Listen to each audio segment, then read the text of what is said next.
નોરતા ગામ પાટણ જિલ્લાનું ઝાલા રાજ્યવંશ સાથેનું ઐતિહાસિક સ્થાન છે.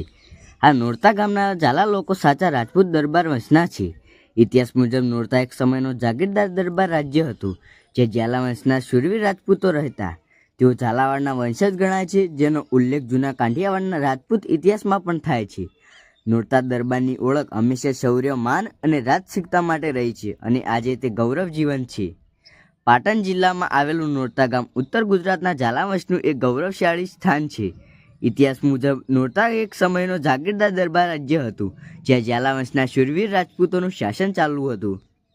તે સમયના યુદ્ધકાળ અને રાજકીય પ્રભાવના સમયમાં નોરતા ઉત્તર ગુજરાતના દરબારોનું મુખ્ય કેન્દ્ર એટલે કે રાજધાની સમાન સ્થાન ગણાતું હતું. અહીંથી અનેક રાજકીય તથા સામાજિક નિર્ણયો લેવામાં આવતા, અને અન્ય દરબારો નોરતા દરબારની માર્ગદર્શિકાની માન આપતા. નોરતા ઝાલા દરબાર હંમેશા શૌર્ય, ગૌરવ અને રાજસિકતા પરંપરાઓ માટે ઓળખાય છે. આજે નોરતા ઝાલા વંશનો એક જ તેજ અને ગૌરવ લોકોના હૃદયમાં જીવંત છે.